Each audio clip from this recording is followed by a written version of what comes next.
and they didn't fucking expand up. And then they did the dumb thing where it's like, we're going to expand the origins and the lore. And it got dumb. It got so dumb as it went along, especially in Prometheus and Covenants. Like, stop this. Why are you doing this? You're ruining it by over-explaining. It's fun to theorize. It's fun to speculate. But when you hear the answers is black goo, it's black goo and giant ivory-colored man who created. Like, I don't know. I don't want to near that. And fucking Michael Fassbender, and he told me to blow and he'll do the finger. I'm like, no. Hello, I just wanted to thank you for clicking on my video, and I wanted to let you know not only do I create content in my YouTube channel here, Class in a Glass, but I'm also on Twitch where I play single-player games, multiplayer games. I do movie reviews, cartoon reviews, and a whole bunch of other stuff.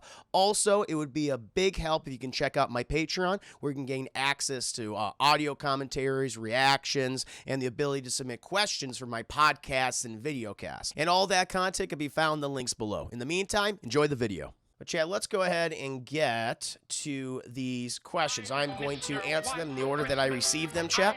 Dark Side, I think, of the 5 days. I honestly was surprised they staged this, but I was surprised at how easy this. Exactly. No, we're going to talk about that. We talked about here on my own channel. And no, I'm going to share my opinion, go into nitty-gritty detail with Mr. Corey Coleman tonight, chat. Should be a fun time. Interesting discussion. James, hey Chris, did you know that Tupac auditioned for the role of Mace Windu? Can you see him playing that role? You know what? I haven't really seen too many movies with Tupac.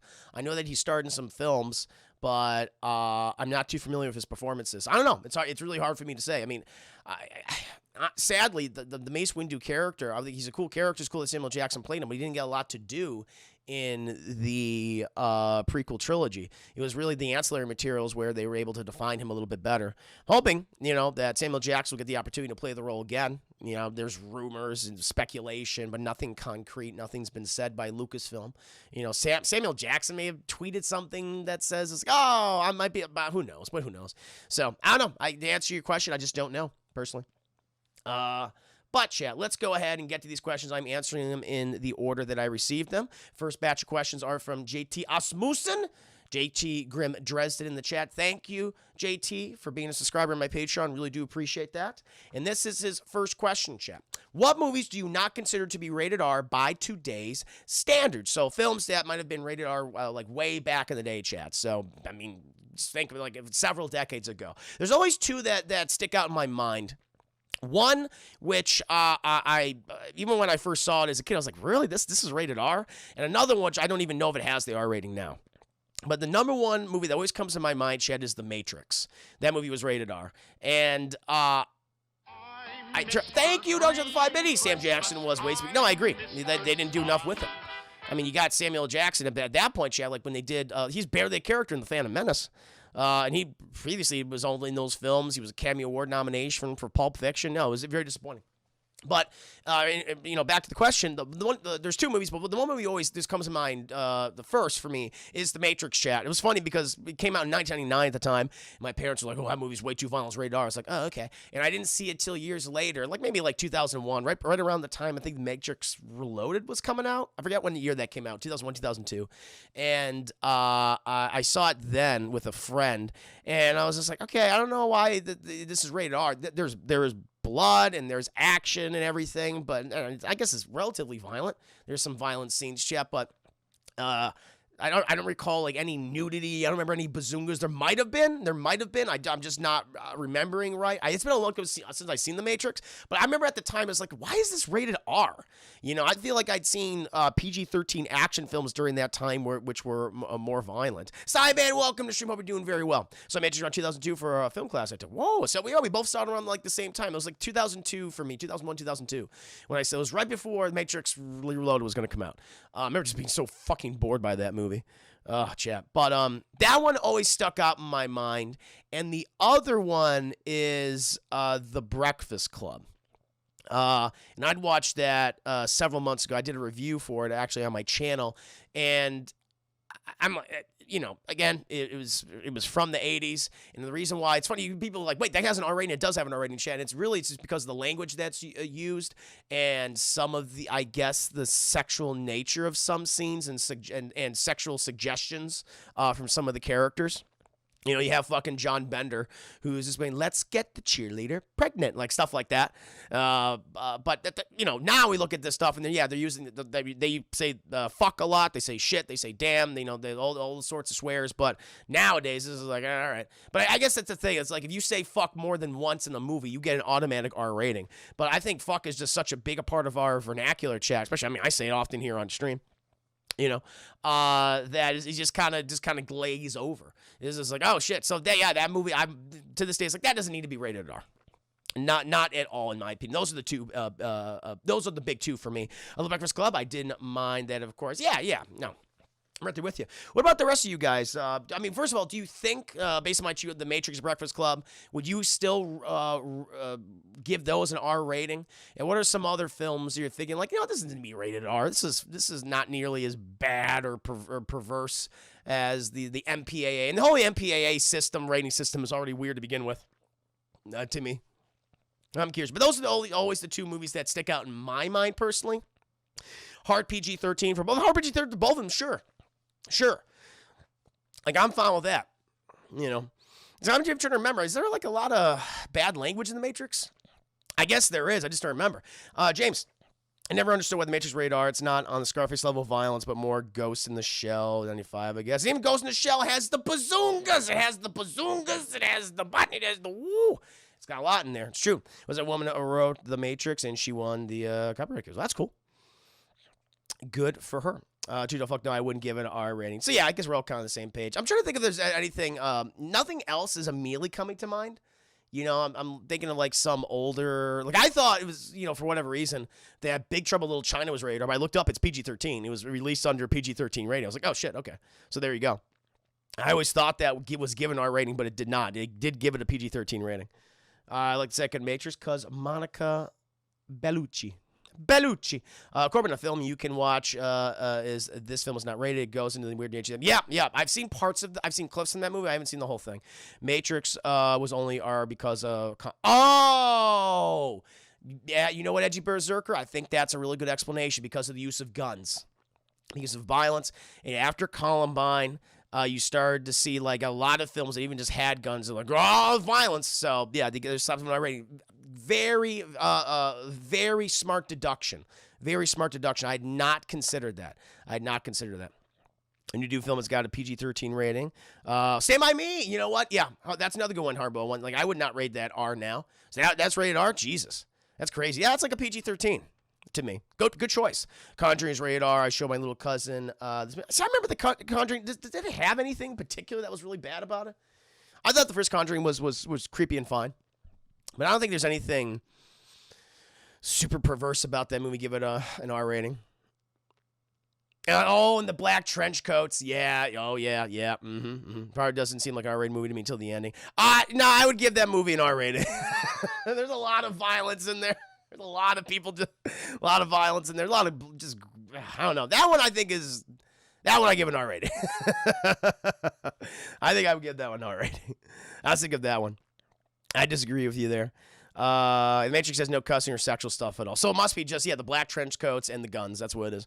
Berserker, it sucks with me because being Gotham High School at the moment in time was, yeah, I get that.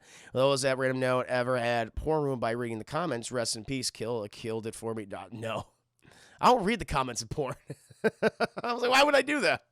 I don't know other people watching this.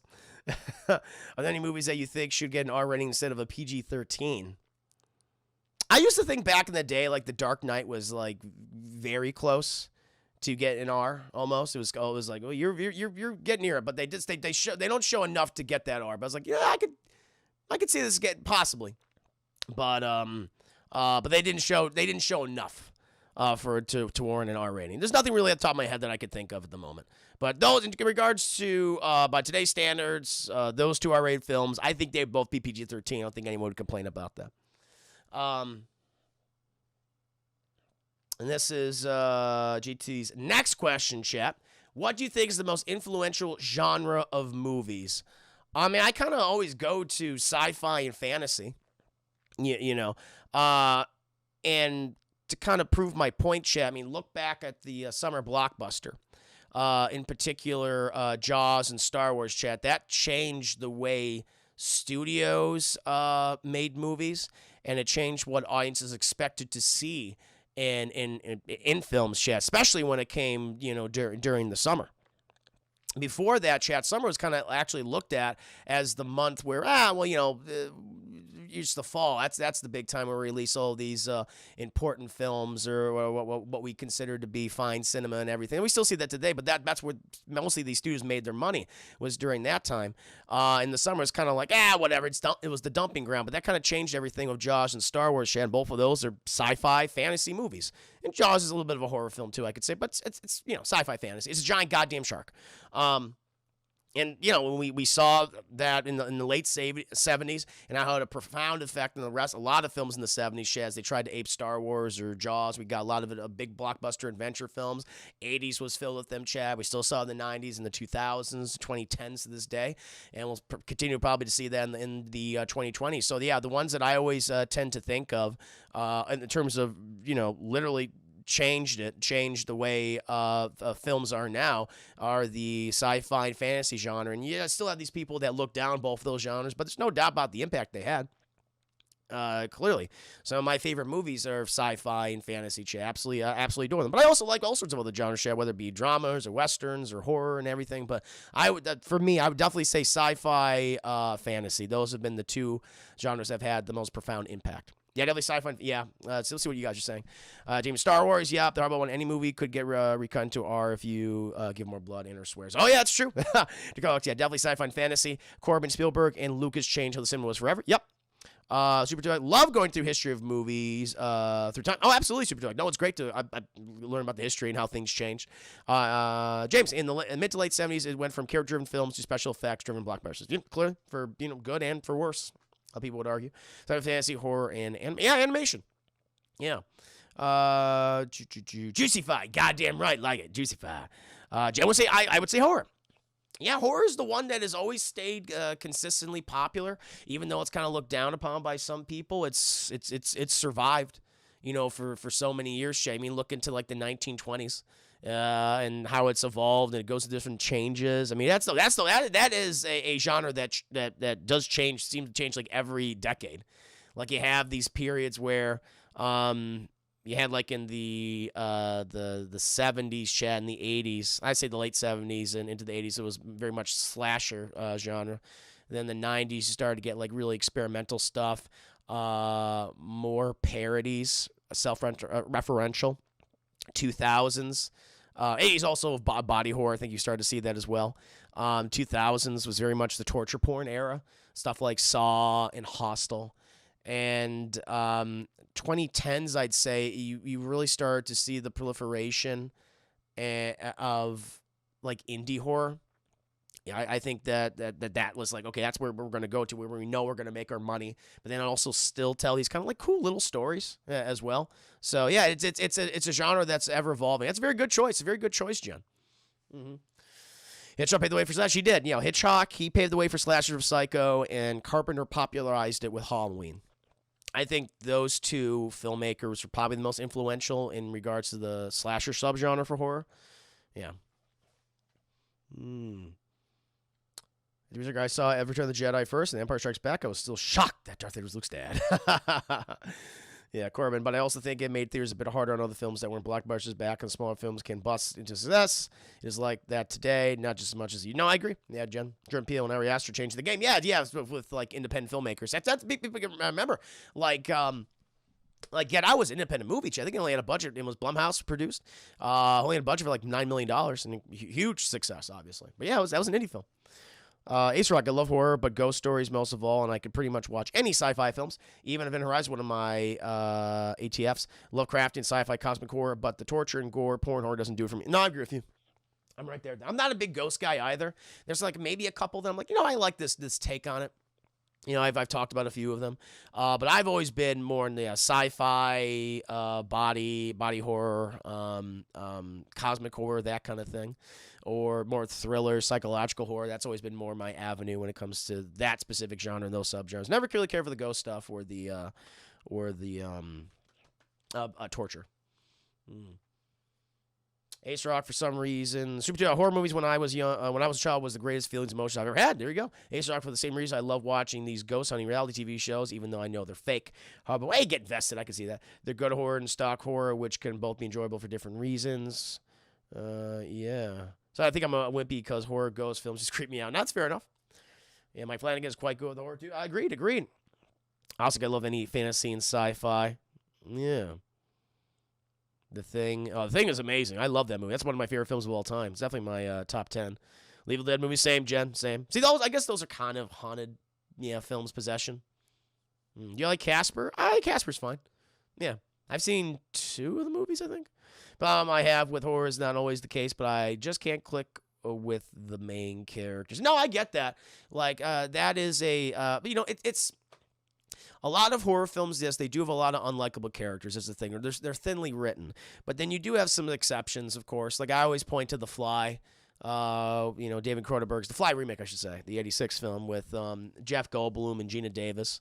Like, you really get invested in it. Like, really, it doesn't seem to see any Fly stuff until, like, the first 40 minutes. Until you're 40 minutes in, 45 minutes in. Mostly it's just between this relationship between these two people. And it's really good. And anytime Jeff Goldblum and Gina Davis on the screen, it's like, oh my God, they have such insane chemistry. It's like, I just want to see them have hot, sweaty sex all the time. That's all I want, Chad. They're so cute. But yeah, you do have exceptions to the rule. But yes, there's a lot, especially in slasher films, there's a lot of thinly written characters, no doubt, and bad acting.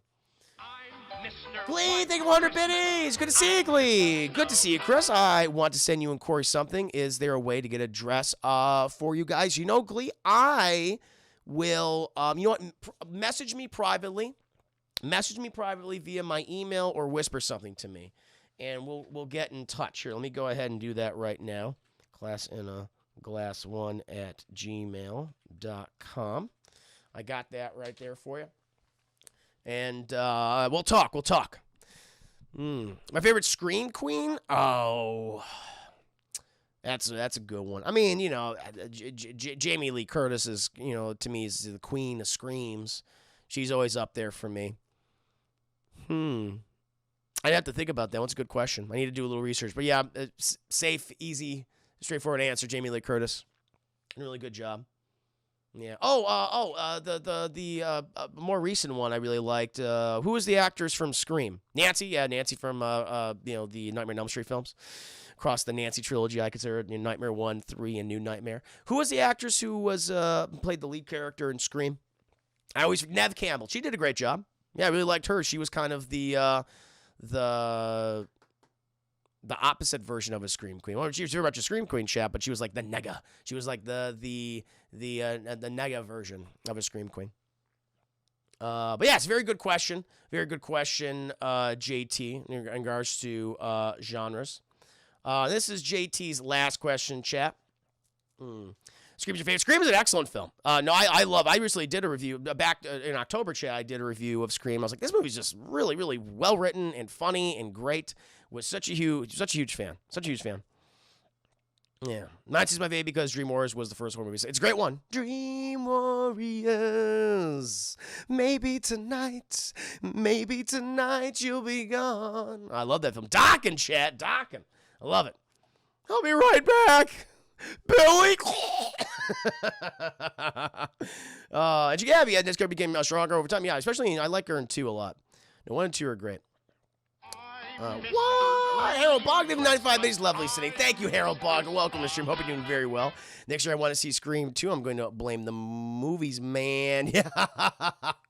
You're just like Matthew Lillard and what's his name? Not Johnny Depp. I always forget his name in the film, chap, but he's like, you're like Johnny Depp, but not Johnny Depp. Always forget that actor's name. But no, excellent question, JT. Look how I'm inspired so many things on top of it. And thank you, Jen, for building up horror. That is a very influential one. That's a good pick. You made an excellent case for it. And speaking of horror, chap, this is JT's final question. How would you fan cast and storyboard a Dead Space movie? One hit. You can't use Dan Stevens. That's fine. Chat. So as you guys know, I'm a big fan of Dead Space, especially 1 and 2, but particularly 1, chat. Dead Space is probably one of my favorite games of all time. It is my favorite horror game of all time. It's in my top 10 games of all time. Absolutely adore it. And it's one of those games I think you could do a good job adapting. You could make enough changes where it can have a better narrative focus and obviously give Isaac a voice.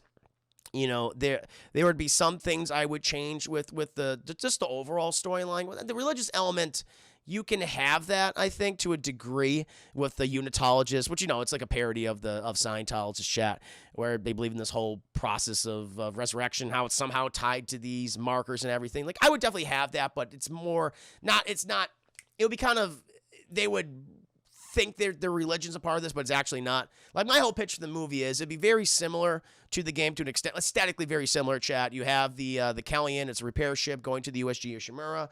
Isaac Clarke wants to go there because his girlfriend's on board, and they haven't heard from the ship for 2 weeks, chat. Communications have been down. Very, very straightforward. That's what I want to be, chat. Like, to me, I love survival horror, and I like to keep it simple, but survival horror in space especially. That's why I think what worked so well about the original Alien and Aliens, because they were straightforward stories, and they didn't fucking expand up. And then they did the dumb thing where it's like, we're going to expand the origins and the lore, and it got dumb. It got so dumb as it went along, especially in Prometheus and Covenants. Like, stop this. Why are you doing this? You're ruining it by over-explaining. It's fun to theorize. It's fun to speculate, but when you hear the answers is black goo. It's black goo and giant ivory-colored new creators. Like, I don't know. I don't want to hear that. I'm fucking Michael Fassbender, and he told me to blow, and he'll do the finger. I'm like, no. So, I would have it where you have the Unitology religion exists and everything, but they find this thing, and this crazy guy thinks it's connected to that religion, and, he accidentally spreads it or something, or he uses it and causes like an amok. But the whole thing would be very similar, chat, where the crew would go to the USG Ishimura. They find a lot of crazy shit and monsters on board, and they have to survive and escape, chat. And you have the betrayal, where it was a goddamn ruse going under there, where you have Kendra, chat. She tricked both Isaac and she tricked Hammond, chat. Tried to get this thing that was actually, man-made and shit, but it just creates abomination monsters, and it was buried on this planet years ago. Like, I would simplify, like, the game storyline to a certain degree, like the lore, because when the lore, again, like I said, when it expands outward, it gets too goddamn confusing. So, it was a man-made thing. They buried it deep there so it wouldn't be found, but of course, the USG Ishimura accidentally found it, unleashed this goddamn plague. Kendra tries to take it back, tried to, so EarthGov, the government won't be, blamed for this whole pandemic, if you will. Thank you, an outbreak. Don't you think if I base space, coronavirus turns you into bomb? Exactly, that's how it is. It was a bioweapon. They fucked up, and you have this one crazy guy that thinks it's a religious icon, and it's not. That's how I would do it. I would simplify the story, and you give Isaac the voice, of course, and then you have the whole big other twist of the movie is like Nicole's actually been dead, and it's the hallucinations that like the device causes different things. It could either turn you into a goddamn monster if you die. Or drives even saying you see hallucinations. That's what I would do. Very simple storyline, chat. Again, survival horror in space. That's all you need. Now, he also asked about the casting, chat. The casting. And I have several. So I know there's actually quite a few characters in the first game, but I decided to just do the first four. Isaac Clarke, chat, the principal protagonist of the series, the space engineer, if you will. I try to look at the actor who is not the prototypical action hero. Like, I wanted to not cast like that, because Isaac Clarke, I think in the game he's 39, he's almost 40, chat, he's middle-aged, so I wanted to go with an actor who, would kind of fit that type, who you would not expect to be an action hero, chat, the everyman, if you will, and I looked at two people, and it's two people I think these are great actors, chat.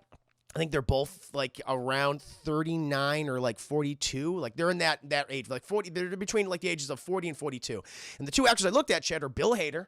I think, he's had a very interesting background in terms of his work, chat, beyond an SNL, but doing a really cool dramedy series like Barry, where it gets really dark and he does some really disturbing shit in there. And he's dealing with his PTSD and the various problems that his profession as a hitman have caused on him. And I think Bill Hader would be a really cool choice for Isaac Clarke. Another one, chat. Aaron Paul, from, he did, of course, Breaking Bad, chat, recently just in El Camino. He's in the 3rd season of Westworld. I haven't seen it, but he's in the 3rd season of Westworld, chat. And again, it's like, I think he could handle the material very well. Aaron Paul's not a guy you expect to be an action hero, chat. Anytime his character Jesse got in trouble with Breaking Bad, it's like, how the hell is he going to survive? You mostly get the shit kicked out of him, and that's what I want to see. Like, Isaac Clarke should get the shit kicked out of him in this experience, because he's not used to this shit. He's just an engineer. He fixes spaceships and ventilation systems. That's his job. But he has to use the tools. Yo, bitch. Necromorph, bitch. But he has to use the tools, the plasma, and all these other things, these makeshift weapons, chat, to fight this off.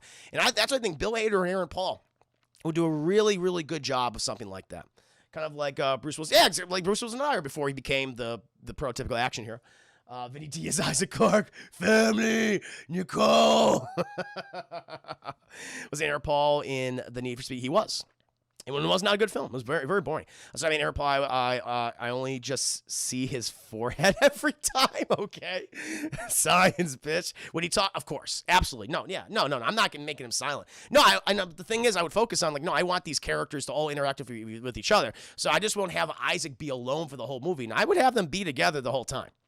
Or for a good portion. Obviously, separation for certain scenes and everything. Yes, I would make it very claustrophobic, chat. Like, I would use, like, templates I would use for this would be everything from Alien and The Thing and Alien shit. Like, I'd look at those 3 movies and say, okay, what worked about these films? And what did Dead Space take from these movies? And it's the grotesque creature design, chat, for the Necromorphs. You have so much fun with that. Using practical effects, of course. Very claustrophobic areas in the USG Ishimura. Like, I would definitely make that so you have these fucking monsters coming at you, in the darkness, chat, and you can't really go anywhere. Like, that would be something I would love to do, of course. And like Alien, chat, I want it to be a very tight-knit group where they've been doing this for so long. They know who each other are. Just like how, Ripley knew Brad and Parker and Captain Dallas, chat, and Kane. Like, I want it like that. Like, I would, that's what I would base it on. That's what I want to do. So you also have the character stuff in there. And then, of course, you'd have the tragedy with Nicole as well. But, yeah, the rest of my casting, chat. So after Isaac Clarke, Zachary Hammond, I would get the original actor who played him.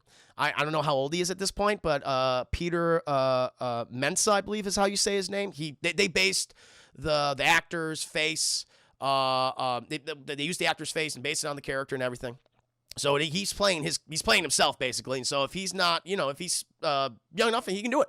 I think that's fine. It doesn't matter. Like, his age doesn't really matter in the movie. It's fine. He's like the leader of the operation. So even if he is older, he would actually look perfectly. So I would just use the same guy who played the character in the game. I would get Peter Mensa as Captain Zachary Hammond. I think he would kill it.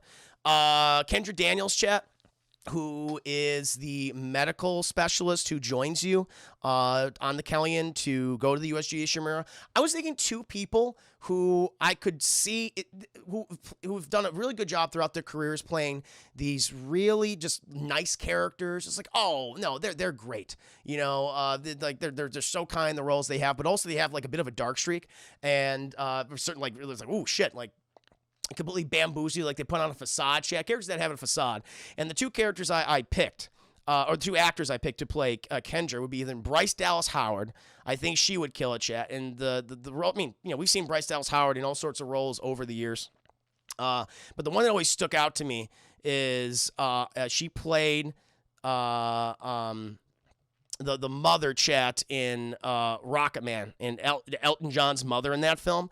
And I think she was in The Help, and you could just see that whole like she has this whole very kind facade, like she cares about you and everything.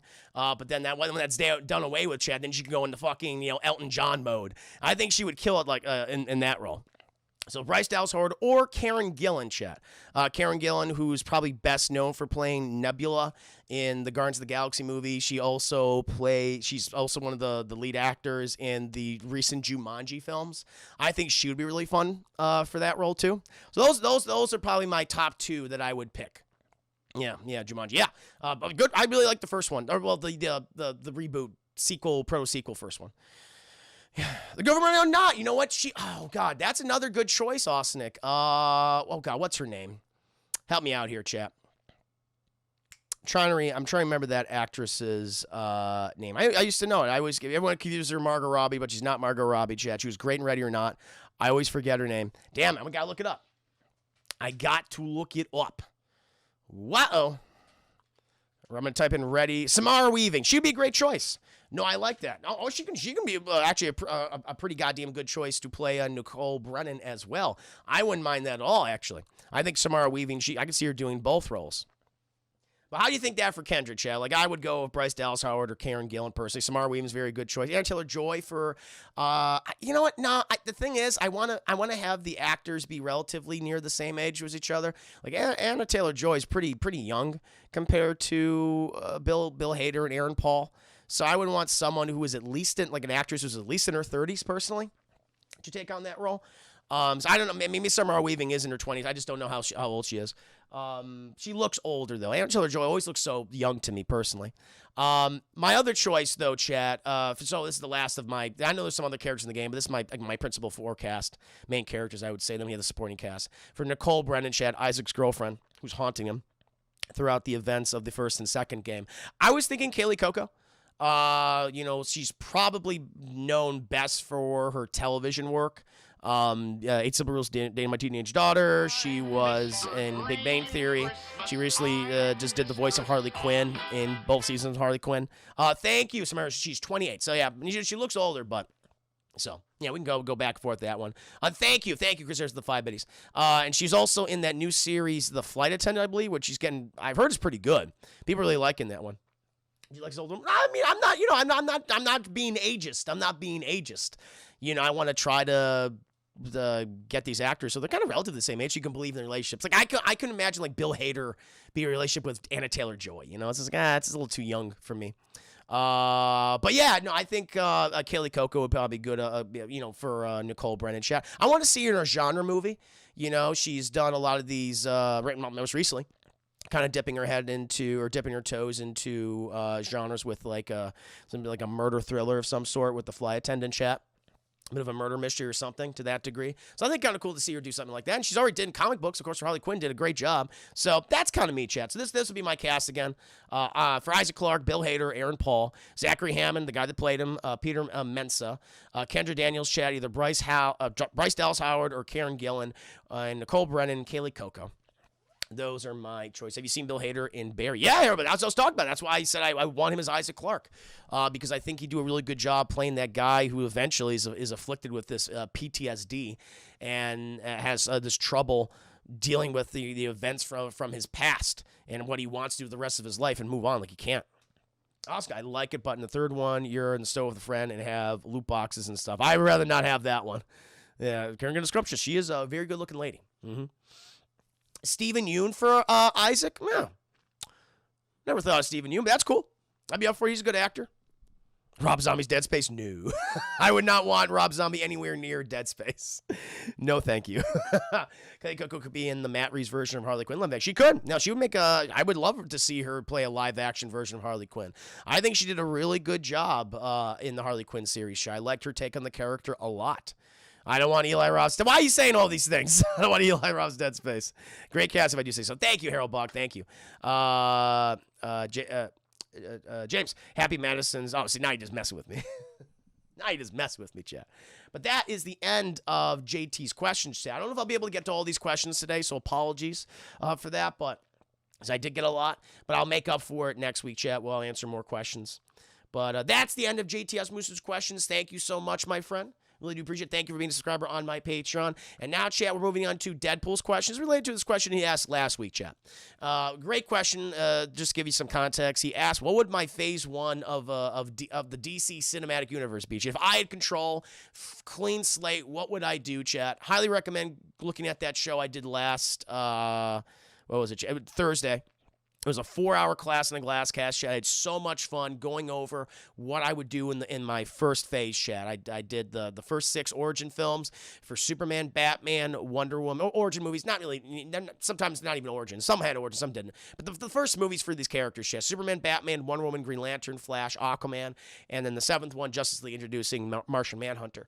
And he's wanted to ask me, chat, is that something that's related to that? Since we already covered your ideas for Phase 1 of your DCCU, my DC Cinematic Universe, what would your casting look like for Phase 1? Who would you cast, recast? So I didn't really have casting for my, when I went over, like the story stuff I wanted to do. But I thought about it, chat. I love to hear kind of your feedback in regards to this too, like what your picks would be. But my first one for Superman, chat, I think two people could do a really good job.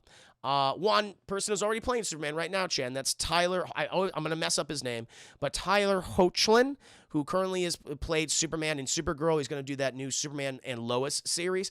I really like, of the episodes that I've seen of him in, I really like him as Superman. I think he kills the role. That is what I want to see, is a Superman who actually cares for fucking people and is kind. And it has a good relationship with Lois. It's like, yes, that's what I want. That is what I want. He's nailing it. It's what we should have gotten in Man of Steel, instead of this fucking mopey sociopath who walks the goddamn earth and throws people through buildings. Like, I don't want that.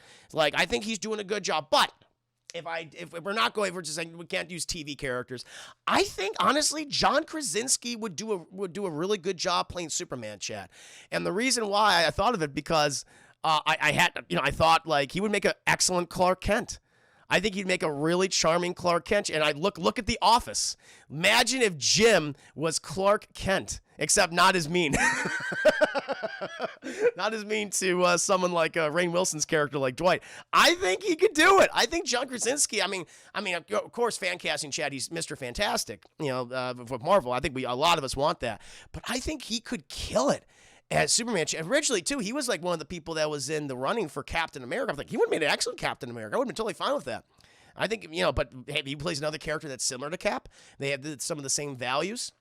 Superman would definitely be a character I think he would do very well. I love to see his take on Clark Kent, chat. He can be that guy. Like, he's the kind of, like, I imagine both these actors, chat, their version, but they could be the one. I've always said this, chat. He can put his hand on your shoulder and tell you it's gonna be okay. Like, when I always think back to Superman, chat, one of my favorite. Thank you, Bachelor of the 5 Days. You for sure cast for the alter egos, not the capes and calls. Well, I like to go back and forth. It was like, how can they do both? I think both these guys can do both very, very well.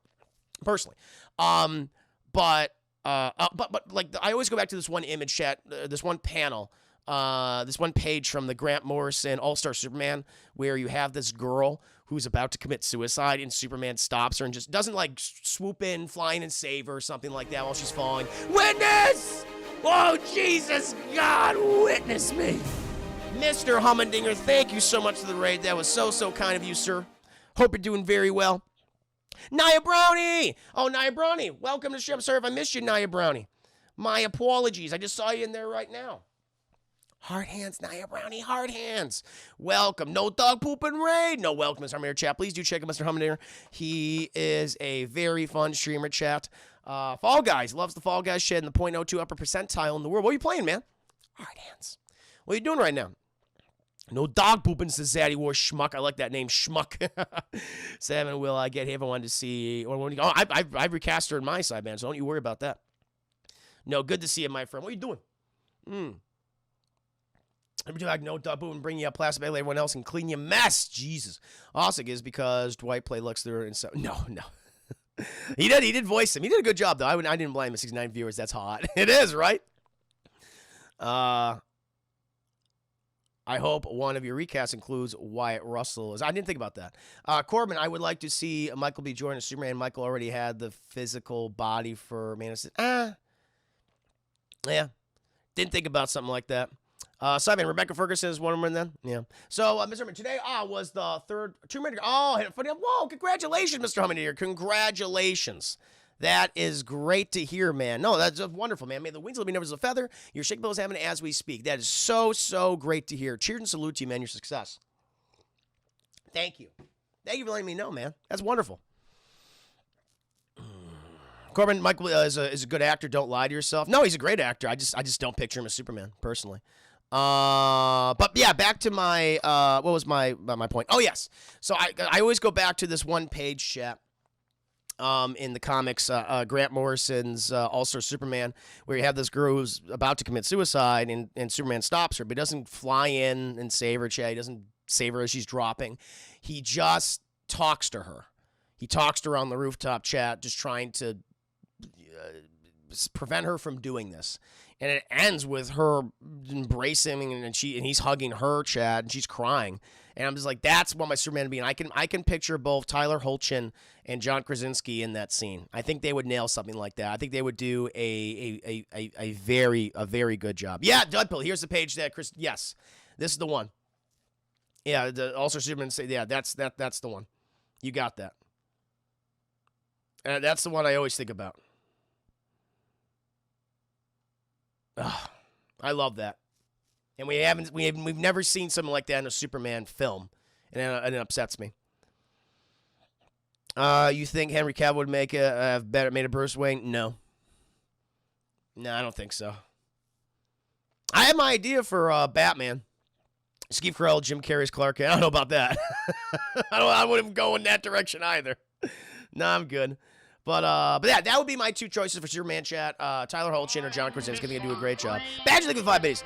The look he gives Iris before they are erased by Antimatter. I thought to myself, that's Superman. There you go. Fair enough. But next, chat, I have Batman, of course. I do have Batman. And honestly, I'm very happy with the casting of Robert Pattinson as Batman. He's a great actor, chat. You check him out, and I know a lot of people still think, you're the Twilight Vampire boy. He's far more than that, chat. He's had a lot of great roles recently in his career, chat. Most recently coming out off of The Lighthouse. Absolutely incredible. Did such a goddamn great job in that movie. And so with his cast of Batman, I was totally fine with that. Then I would go with that, too. I think, yeah, that's a really cool casting.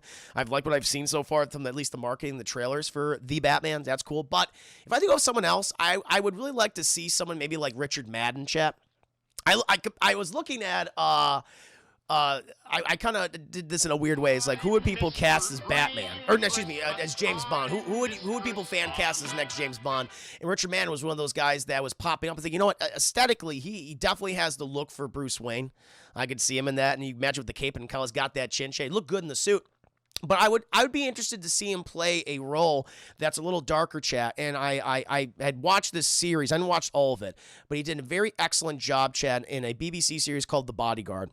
And I highly recommend it, where he plays a bodyguard for a noble politician, chat. It's a very violent series. And I'm like, he has that charisma for Bruce Wayne, but he has that dark, brooding, psychologically affected nature for someone like Batman. I think he'd be really cool. He's got the crazy eyes. You're absolutely right, because he's got these big fucking blue eyes, Chad, just stare at you. I'm like, that's what you need for Batman. Thank you, by the way. Thank you, Mr. Humminator, for the 5 biddies. Good time. Again, Good Time. Another great performance by him. Good Time's one of my favorite movies. Yeah, and again, just watch these films, chat. Watch The Lighthouse. Watch Good Times. He kills it. Those would be my. So that would be my band. What do you guys think about that? Idris Elba's Bruce Wayne. Corbin. Idris Elba would be a great James Bond. I agree. No, he would make a great James Bond. He's my choice for, like, if I would to do like fan cast the next James Bond and get a trilogy of films or 4 movies. I want to film them all back to back. Idris Elba would be my first choice. That would be really awesome to see. Richard Mann's Bruce Wayne. Alfred. Idris Elba. Yeah, I like the idea of what's his name, Schmeagol as Alfred. I really like that. Yeah, Richard Mann was my pick. Well, oh, cool. That's excellent. Deadpool. Yeah. He doesn't want to do bad. That's too bad. Yeah, it's too bad. Andy Serkis, thank you. I don't want him as Doomsday. No. Doomsday would never be in any of my DC films, Chad. I would not have Doomsday in them. I hate that character so much. I hate that character. But those would be my choices, Chad, so far. So Superman, Tyler Hoechlin, or John Krasinski. Batman, Robert Pattinson, which I'm very excited about, or Richard Madden. Now, Chad, we are moving on to Wonder Woman. I have recast Wonder Woman, Chad. And there's these 2 actresses. One who I wish played another character, Chad, in Marvel. I'll go with this one first. This one would probably be my second choice. I'll tell you my first choice would be, chat. My first choice for Wonder Woman would be Dana. How am I saying it? Dana De Lorenzo, chat. And you might not heard the name, but you might have seen her if you watched Ash versus the Evil Dead, chat. And she plays the character of Maxwell. In the series, chat, she is one of Groovy Bruce's, one of Ash's partners, sidekicks in her. And I think she She has the charisma for the role. I like her smarmy, sarcastic attitude. That'd be kind of cool to have in there. But she can also be very kind, as well as Wonder Woman needs to be at the same time. Like, she'd be able to coexist in the group of the Justice League chat, but she also just has this, I think, wonderful personality that she'll bring out while, interacting with the rest of the world. And she kicks ass. I mean, when it comes to physicality, chat, not that it was ever in question. Watch that show. She is not afraid to get into the nitty gritty, and I think she would be really, really cool to see that, to see her do that, those kind of things on a huge scale as a superhero. So yeah, Dana De Lorenzo, chat, from Ash vs. Evil Dead. I think she would be awesome as Diana. My other choice, chat, this is a secondary choice. I just love the actress, and I'm glad she's getting more work now. I mean, she's been working, not that she's never had, struggled or anything like that, but she was always underappreciated, I think. She was always underappreciated, chat. And that's Katie Sackhoff. I love Katie Sackhoff all the way back from Battlestar Galactica, chat. She was my choice. I was saying even before Captain Marvel's cast, like, she is your Captain Marvel, chat. Starbuck is fucking Carol Danvers. That's who the character is. And I was disappointed that she wasn't cast. I think she could have killed it. But if you wanted to go with someone like that, I think she could pull it off. She can pull it off really well. She'd make an excellent Diana.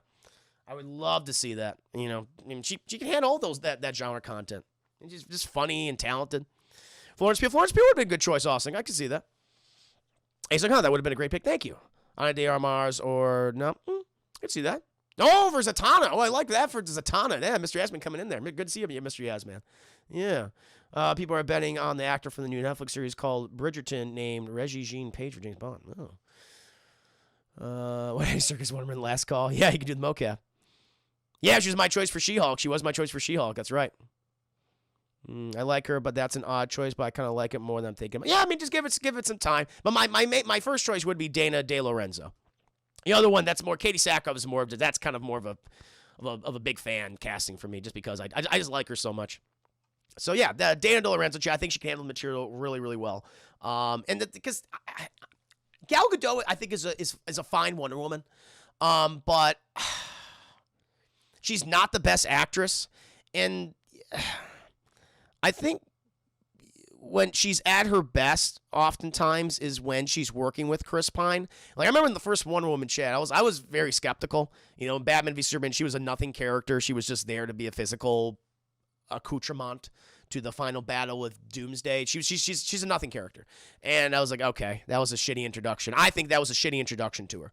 But then I saw Wonder Woman. I thought what really helped was her working with Chris Pine. I think they brought out great performances in each other, and they just had that wonderful chemistry, chat. We even saw that to a degree in Wonder Woman 1984. I think when they're together, that's when the movie was typically at its best, with the exception of Maxwell Lord, Pablo Pascal as Maxwell Lord.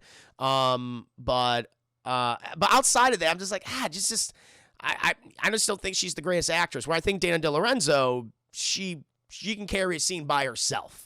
That's obvious, chat. Like, when she's going back and forth, whether between Pablo or Bruce Campbell, and she can easily hold her own. I love that. I love their rapport with each other, chat. Like, no, she has a lot of chemistry, and she can throw the sarcasm right back at Bruce. I really like that.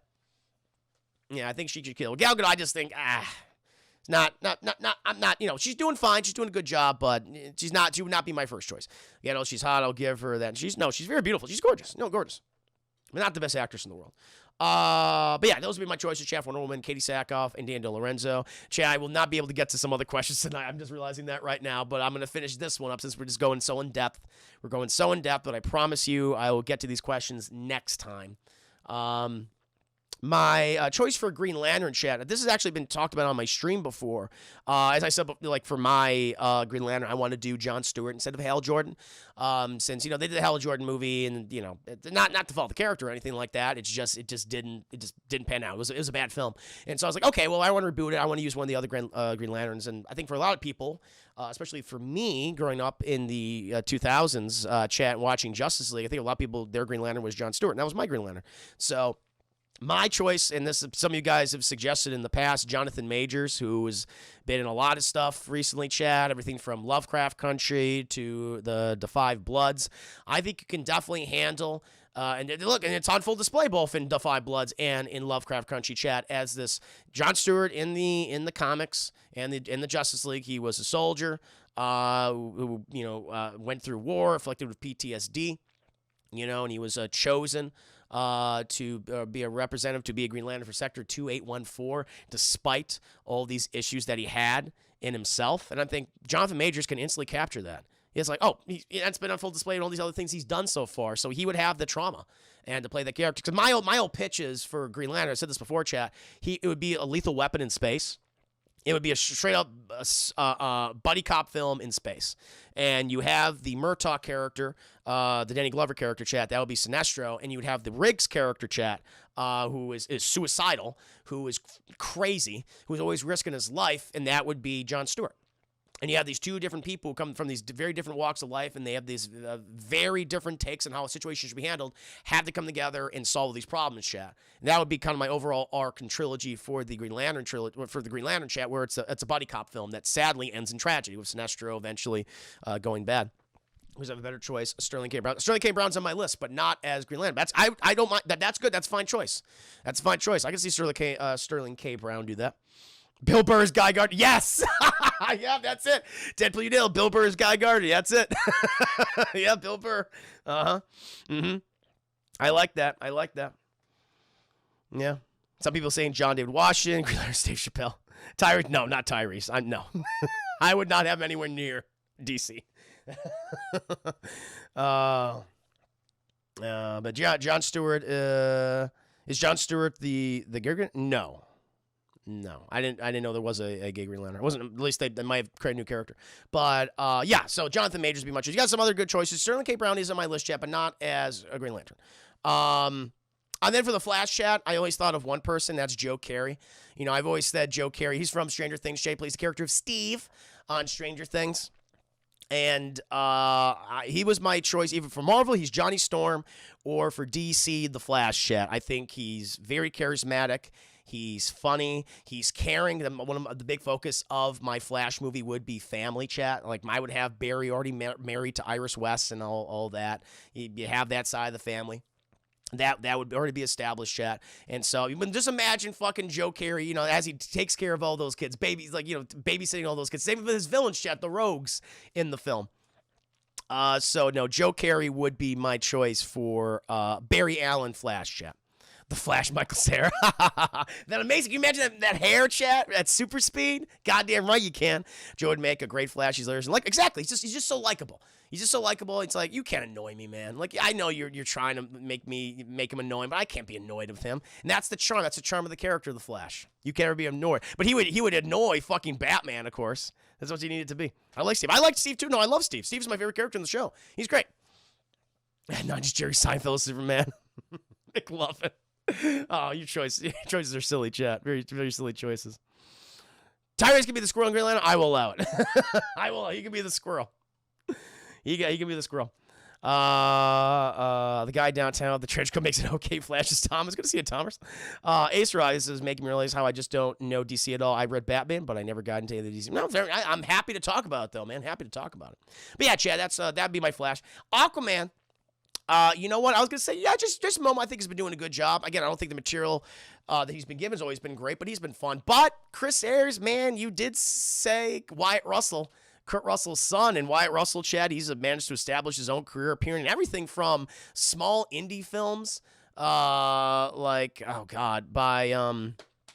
who's the director of Bernie, Chat, and, help me out here.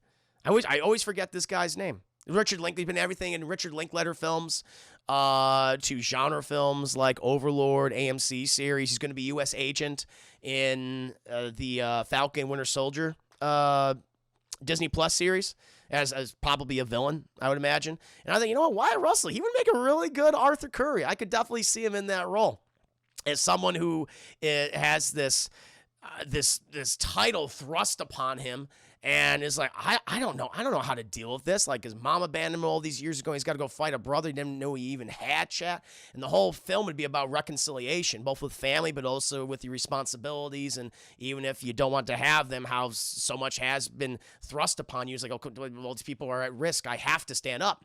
Like, that's what my Aquaman movie would be about, the idea of reconciliation. How you come to terms with your past and your trauma, and how even people haven't done always right by you, you have to do right by them for the greater good. Like, I think that'd be really cool. So yeah. Great choice, Chris Ayers, for Wyatt Russell. I like that a lot. Boyd Holbrook, as I live and breathe underwater. That'd be very good. I would love that. Michael B. Jordan as Aqualad. Yeah, I would do. That's a good choice. Like, I'm trying to think of a young black actor, young black teen actor to play Aqualad, because I love that take on Aqualad in Young Justice. And yeah, I gotta think about that. That's a very good choice. I don't know. Now, Michael B. Jordan, I think, is too old for the part. He's Aquaman. He'd be Aquaman at that point. But if you would have the Aqualad eventually take over as Aquaman, much like it did in Young Justice, I gotta think about that. Captain, welcome to the stream. Good morning, Aaron. Good evening to you. And this would be the last of my casting chat. So as you guys know, this is just for the Justice League chat. It's for the 7, if you will. In Justice League, I would introduce the character of Martian Manhunter, and he'd be the one to create the Justice League. It would be his movie. Yes, it would be the movie for all these other characters, but he'd be the main character in my film. And it will be after the tragic events that take place on Mars, where Brainiac decimates the Martian people and uses their biology to create biomechanical monstrosities and sends them to Earth and yada, yada, yada. But my choice would be Sterling K. Brown. He was already mentioned before, chat. He's a fantastic actor. He's been working for God knows how long at this point. Like, he's been around for quite a while, chat. But I think now his name has finally been put out there. But no, I think he would make an excellent John Jones. An excellent Martian Manhunter, chat. I think he would do really, really well in the role. So that would be my choice, chef. Sterling K. Brown is John Jones. And it would be, of course, too, because then he could transform between Sterling K. Brown and Martian Manhunter. Go back and forth the whole time. Martian Manhunter is the guy from the opening of Gangsta Party Hall. I don't remember that. Yeah. But that would be my choice. Mark Strong could read the phone book, and I'd see what the situation is. Oh, yeah. No, I can see that choice. Hawkgirl. I haven't really thought about Hawkgirl. I just got those in the 7 I have right there. I can expand upon it in the future. That's phase 2, chat. That's phase 2 of my DC cinematic universe, chat. Oh, yeah, that's Chris. That's my guessing. Yay! Excellent. There you go, Martian. That's cool. Mm-hmm. Can't change kids like Vision. Yeah, exactly. And then he can have his Earth form, which is his human form, which is Sterling K. Brown. You can go back and forth, you can have him in costume and everything. You can have the green, prosthetic and makeup on him. I think that would work out really well. The juice verse, if you will. Yeah. But that's my casting show. What do you think? So to reiterate, chat, before I leave you for tonight, for my phase 1 of my DC Cinematic Universe, chat, I would have Superman either played by Tyler Hoechlin or John Krasinski. Batman played by Robert Pattinson or Richard Madden. Wonder Woman played by Katie Sackhoff or Dana De Lorenzo. Green Lantern, Jonathan Majors. That's just the one that came to mind, chat. I'm sure you guys came up with some others. Sterling K. Brown could also do it, but Jonathan Majors is the one I just kind of see, personally, in my mind's eye. The Flash, I want to be played by Joe Carey from Stranger Things, chat, with the character of Steve. Aquaman, I'm just going to move on over and welcome Wyatt Russell, chat. And for the character of John Jones, chat, Sterling K. Brown, excuse me. Awesome. Good. Tutel, pretty good. Starting in people, Chris. Not saying they're bad actors for the roles there, but saying all the casting makes me think how much they've butchered the DC the universe. Exactly, man. Exactly. I'm right there with you. Yeah. I kind of like the idea of Christopher Judge from God of War. They're going to play. Well, I could see that Deadpool. I could see him doing that too. Yeah. That's a good choice. It's good for an older Martian Manhunter. As Yasmin, check your Twitter. I tweet your article about new video guidelines from Capcom for using the games in Twitch. And you check your Twitter. For using games in Twitch and YouTube? Okay. We'll go ahead and look at that, chat, right now. Osnick, I will look at the video. I do have to leave, in 5 minutes, chat. I do have to get going. I will get to the other questions later. Next Thursday show. I wish I could have gotten to more of them tonight, chat, but, just spent so much time just talking about these things. Let me go ahead and look at that article. Is it bad? Is it going to affect me and what I'm able to do in the future? Can't release gods people who do contents for their games on YouTube and Twitch. All right, chat. Let's see what this is. Oh, God, that's great. You may make walkthroughs, tutorials, let's play, speedruns, reviews, reactions, instructionals, and other commentary-style videos using your game footage and to be shared on YouTube, Twitch TV, your website, or video streaming sites. Essentially, step-by-step commentary should be tied to the live game play being shown and should provide instructional, educational value, or other benefits. Game footage posted online. You should not share game footage online without adding your own video content unless the game console device permits sharing of game footage. You may not split our game content into components, visual, vocal, in-game elements, and distribute such components as separate content. Okay. Now, official Capcom video fan content may not be promoted as official. Okay. Only Capcom music. Audience appropriate. All fan-created content should be appropriate for the audience of the Capcom games. For example, if you take game content for younger audiences to make objectionable, we reserve the right to take it down. Oh, interesting. No commercial use. We do not allow Capcom content and other materials to be used to make money or to gain any other financial benefit except through permissible monetization described below. You may not limit to paid access, sell, or license your content that includes our game content to others for payment of any kind. Particularly, we do not allow you to create new content using our game if a paid subscription is required for people to access specific content. Permissible monetization. You may monetize through partner programs that are advertised from YouTube, Twitch, Facebook, or other video game services. Collecting volunteer contributions such as through Super Chat and YouTube and bits on Twitch is as long as your video is also available for free to the public on YouTube, Twitch, Facebook, Twitter, or other video sharing. Okay, it will be. Permissible uses pre-release content, all of its unauthorized uses. We do not allow usage or promotion of third-party programs, include hacking, cheating, etc., or devices circumventing intended protection of Capcom titles. Additionally, we do not allow Capcom content to be uploaded to a platform for which rights have not been granted, such as the creation of Twitch emotes. Well, this one appeals. This one might affect me right there. Inappropriate content using Capcom titles to create video and other content, including mods. This is illegal, racist, sexist, prejudicial to sexual orientation. Okay. It's not tolerated. Well, you can't even do mods anymore. Oh, that's inappropriate. Gotcha. Video capture of Capcom publication. Any posting of video capture of printed or digital books, and other printed or digital materials of Capcom in general. Okay.